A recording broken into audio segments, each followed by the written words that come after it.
अच्छा, उसका नाम भी नहीं सुने अभी तक। भारत की खोज का है ना?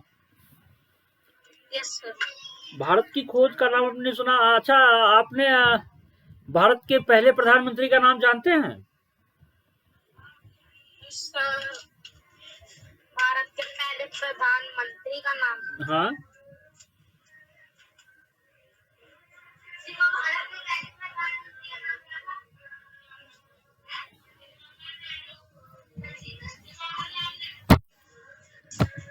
सर पंडित लाल नेहरू। किससे पूछा आपने? हाँ बेटा, यस सर। किससे पूछा आपने? नहीं सर, बुक में लिखा था। नहीं, पूछा है किससे? आवाज आ रही थी बेटा। ये घर में टीवी के साथ किससे?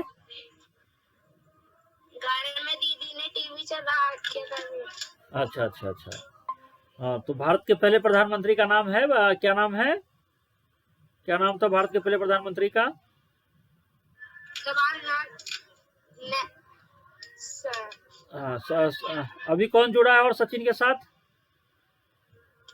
सर तेजस। तेजस, स्वागत है तेजस आपका। अभी हम लोग 8वीं के जो किताब है भारत की खोज, उस पर बात कर रहे हैं बेटा। ठीक है? ठीक है सर।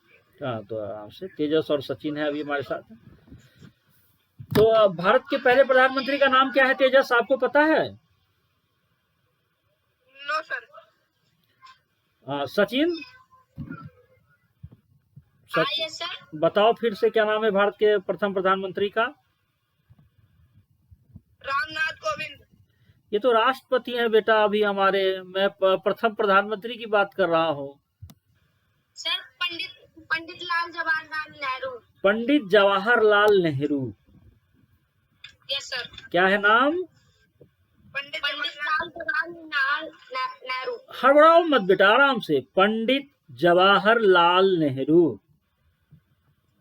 पंडित जवाहरलाल नेहरू। हाँ, क्या नाम है भारत के पहले प्रधानमंत्री का? पंडित जवाहरलाल नेहरू। जवाहरलाल नेहरू के। वेरी गुड बेटा। हाँ, तो इन्हीं की किताब है भारत एक खोज। क्या नाम है उसका? भारत की खोज। भारत एक खोज, है ना? Yes sir. है ना? उसी का संपादित अंश लिया है हमारे कोर्स में, भारत की खोज, है ना? उसी जो पंडित जवाहरलाल नेहरू जो भारत के पहले प्रधानमंत्री रहे हैं, उन्हीं की किताब है। उनकी किताब इंग्लिश में है, डिस्कवरी ऑफ इंडिया। क्या नाम है इंग्लिश में? क्या नाम है तेजस उसका इंग्लिश में? उसका नाम क्या है? क्या नाम है? एनिकॉम? नहीं, डिस्कवरी ऑफ इंडिया। क्या है नाम? Discovery of India. हाँ, है ना सचिन? क्या नाम है उसका? Discovery of India. हाँ, उसका नाम अंग्रेजी में डिस्कवरी ऑफ इंडिया है। उसी का हिंदी रूपांतरण नाम है भारत की खोज, है ना बेटा? Yes sir. तो पंडित जवाहरलाल नेहरू भारत के पहले प्रधानमंत्री रहे हैं, ये बात तो कंफर्म हो गई आप दोनों को। कोई दिक्कत इसमें? Yes sir. कोई दिक्कत इसमें? नहीं सर। हाँ, ये ध्यान रखिएगा। तो बेटा अब एक इसी से जुड़ता सवाल एक और है। भारत की पहली महिला प्रधानमंत्री कौन रही है? इंदिरा गांधी। हाँ, श्रीमती इंदिरा गांधी, है ना? श्रीमती इंदिरा गांधी जो थी बेटा, ये पंडित जवाहरलाल नेहरू की बेटी थी। कौन थी? पंडित जवाहरलाल नेहरू जी की बेटी। हाँ, बेटी थी। तो आप ये भी जानते हैं कि पंडित जवाहरलाल नेहरू जो थे बेटा, वो फ्रीडम फाइटर भी थे, स्वतंत्रता सेनानी भी थे। क्या थे? स्वतंत्रता सेनानी क्या थे? स्वतंत्रता, हाँ, स्वतंत्रता सेनानी थे। फ्रीडम फाइटर भी थे, मतलब फ्रीडम फाइटर अंग्रेजी में कहा जाता है स्वतंत्रता सेनानी को, ठीक है ना बेटा। जैसे चंद्रशेखर आजाद हो गए, भगत सिंह हो गए, महात्मा गांधी हो गए, वल्लभ भाई पटेल हो गए, वैसे ही जवाहरलाल नेहरू भी भारत के स्वतंत्रता सेनानी थे, है ना। तो जब ये हाँ स्वतंत्रता सेनानी थे, अंग्रेजों के खिलाफ लड़ाई लड़ रहे थे, तो अंग्रेजों ने इन्हें उठाकर जेल में बंद कर दिया। अब जेल में बैठे बैठे ये सोचने लगे कि आखिर भारत क्या चीज है ना। अब आपसे भी मैं सवाल करूं कि भारत क्या है, तो क्या जवाब देंगे बताइए सचिन, आपके लिए क्या है भारत? सचिन, तेजस, बताओ बेटा। भारत हमारे लिए मातृभूमि है, मातृभूमि है, हमारे लिए मातृभूमि है, और इसी में हाँ हाँ, इसी देश को आजाद करने में कई लोगों की जान चली गई। वेरी गुड बेटा। तो भारत जो मातृभूमि है वो क्यों है मातृभूमि तेजस?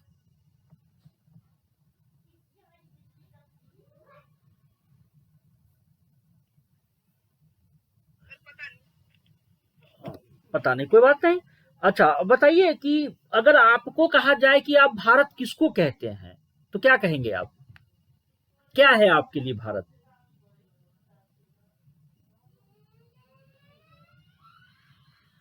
कोई भी जवाब दे सकते। हमारा देश है। हाँ देश है, लेकिन वो देश आप किसको मानते हैं? दिल्ली को मानते हैं, बिहार को मानते हैं, गुजरात को मानते हैं, उत्तराखंड को मानते हैं, किसको मानते हैं देश? दिल्ली को। हाँ आप दिल्ली को मानते हैं। सचिन किसको मानता है देश? सर इंडिया को, पूरी इंडिया को। पूरी इंडिया कहां से कहां तक?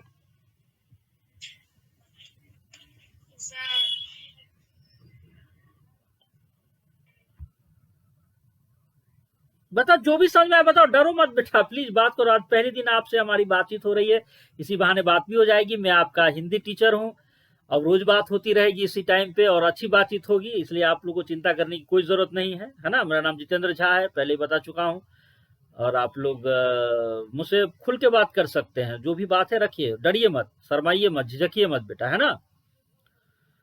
Yes sir. हाँ अभी कौन जुड़ा है बेटा? साक्षी का से फोन से जुड़ा हुआ है, कौन है बेटा? सर मैं क्या ना? रोहन। रोहन, कितना रोल नंबर बेटा आपका?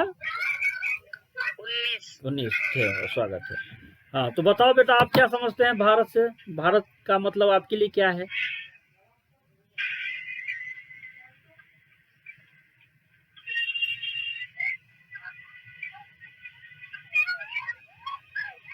भारत मेरा एक देश है। हाँ तो देश का मतलब क्या होता है?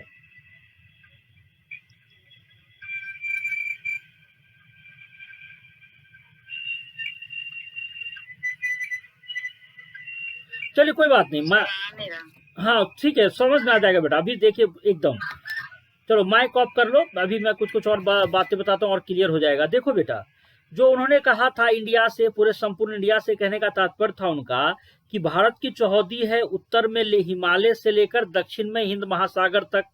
नीचे हिंद महासागर है ना, ऊपर में हाँ उत्तर में, सबसे उत्तर में हिमालय है कि नहीं है? हाँ पूरब में बंगाल की खाड़ी है कि नहीं है? और पश्चिम में क्या है? अरब सागर है। क्या है? अरब सागर है ना बेटा। तो इतने दूर तक का जो फैला हुआ क्षेत्रफल है, इनके बीच में रहने वाले लोग, इसके बीच में रहने वाले लोग है ना, जो अलग अलग संस्कृति के हैं। माइक ऑफ कर लो बेटा, माइक ऑफ कर लो, थोड़ी आवाज आ रही है। जो अलग अलग संस्कृति के हैं, अलग अलग सभ्यता के हैं, अलग अलग धर्म के हैं, अलग अलग जाति के हैं, अलग अलग विचारों के हैं, अलग अलग रंग के हैं, अलग अलग रूप के हैं, आकार के हैं, है कि नहीं है? लेकिन चूंकि ये सब इस चौहद्दी में रहते हैं, इसलिए सब के सब एक हैं। क्या है वो? एक ही है ना।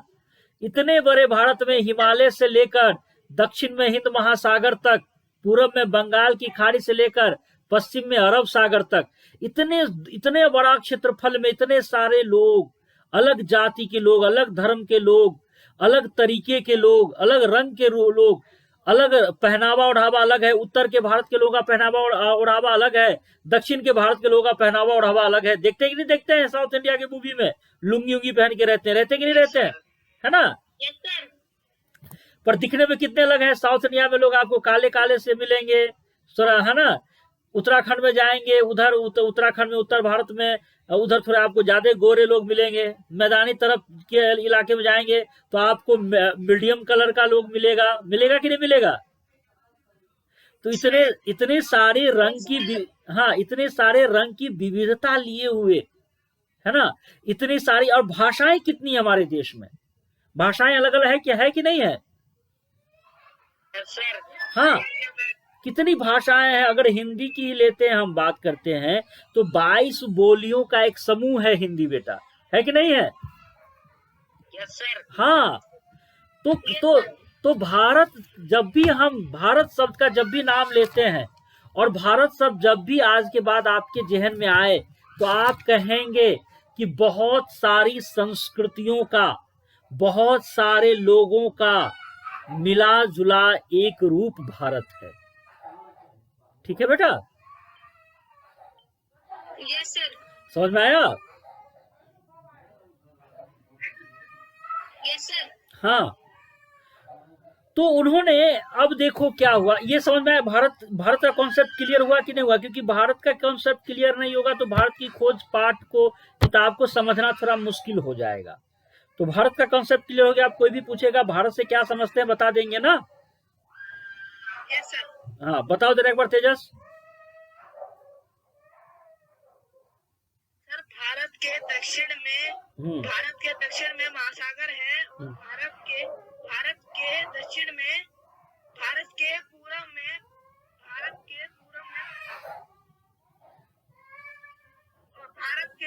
में पहाड़ है। उन्हें कहते हैं जो बीच में होता है, जैसे जो पहाड़ और नदियों के बीच में होता है, उसे भारत कहते हैं। आराम से समझिए कि अलग अलग संस्कृति, अलग अलग जाति, अलग अलग धर्म के लोग जहां एक बनकर रहते हैं। हाँ, क्लियर हुआ कि नहीं बेटा। हाँ, अलग अलग जाति, अलग अलग तरीके, अलग अलग क्षेत्र को मिलाकर जहां एक बनता है, उसे हम कहते हैं भारत बेटा। तो ये भारत, जब अंग्रेजों ने हमें क्या किया, हम लोग गुलाम थे अंग्रेजों के। जब जवाहरलाल नेहरू को कैद करके बंद कर दिया जेल में, तो लोग सोचने लगे कि जैसे आप बच्चे हैं, आपको भी भारत के बारे में मतलब पता नहीं चलता। भारत है क्या चीज? भारत दिल्ली है, कोलकाता है, मुंबई है, या भारत का मतलब पर्वत है, पहाड़ है, नदी है, या इंसान है? क्या है भारत का मतलब? उस समय भी बहुत सारे बच्चों को पता नहीं चलता था। तो वो भारत का क्या मतलब है, यही समझाने के लिए कि भारत किससे बना है। भारत क्या मिट्टी से बना है? भारत क्या पेड़ से बना है? भारत क्या जंगली जानवरों से बना है? भारत किससे बना है, और भारत का उद्देश्य क्या है? ये सब समझाने के लिए पंडित जवाहरलाल नेहरू जी ने अपनी बेटी को एक चिट्ठी लिखना शुरू किया बेटा। और वो चिट्ठी इतना बेहतरीन बना कि उसी को उन्होंने किताब, पुस्तक रूप में पब्लिश किया, जिसका नाम उन्होंने डिस्कवरी ऑफ इंडिया रखा। ये तो क्लियर हो गया ना बेटा।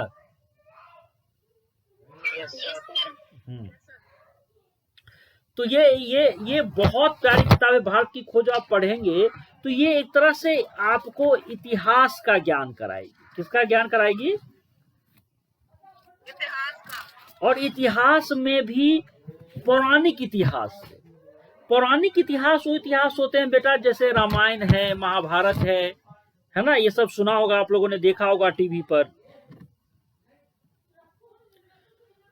ये पुरानी काल की गाथाएं हैं, है ना, इतनी पुरानी गाथाएं हैं जिन पर कई बार क्या होता है, कई लोगों को संदेह भी होता है, कई लोग इसको तार्किक भी मानते हैं, क्योंकि बहुत पुरानी हो गई है ना, समय के साथ ये परिवर्तित हो गई हैं, समय के साथ इन पे परत दर परत चढ़ता चला गया है ना। तो इन सब पर उन्होंने रिसर्च किया। क्या किया? रिसर्च किया। हाँ, खोजा और वैज्ञानिक तार्किक दिमाग लगाया, और उन्होंने सोचा कि ऐसा क्यों हुआ होगा, आखिर क्यों महाभारत की लड़ाई हुई होगी, आखिर क्यों सीता का हरण हुआ होगा रामायण में, क्यों राम और रावण की लड़ाई हुई होगी, ये राम कौन थे, ये रावण कौन थे, है ना, ये कृष्ण कौन था, ये पांडव कौन था। इन सब चीजों पर उन्होंने बहुत ज्यादा चिंतन मनन किया, रिसर्च किया, और उसे लिखकर अपनी बेटी को भारत के बारे में समझाने के लिए उन्होंने प्रेषित किया। और हमारे पास जो हमारी किताब में जहां से शुरू होता है वो अहमदनगर का किला से शुरू होता है। कहां से शुरू होता है? अमरनगर का किला। अहमदनगर का किला। कौन सा किला है? अहमदनगर का किला। हाँ, अहमदनगर का किला है बेटा, है ना। तो ये क्या करेंगे, आज अभी तक प्रारंभिक रूप में इस यहाँ तक तो कुछ जानकारी मिल गई होगी बेटा आप लोगों को इस किताब के बारे में, क्यों लिखी गई है, किसने लिखी है ना। तो अगली बार कल हम फिर इसी क्लास में इसी समय जुड़ेंगे, तो बेटा आप लोग जरूर जुड़िएगा, है ना। आज हम इस क्लास को यहीं रोकते हैं, ठीक है बेटा? ठीक है सर। कैसी लगी आज की क्लास? बहुत अच्छी लगी। बहुत अच्छी। हाँ, तो कल जरूर जुड़िएगा बेटा आप लोग क्लास में, ठीक है। तो आज यहीं इसको रोकते हैं, ठीक है बेटा? Thank you sir. Thank you.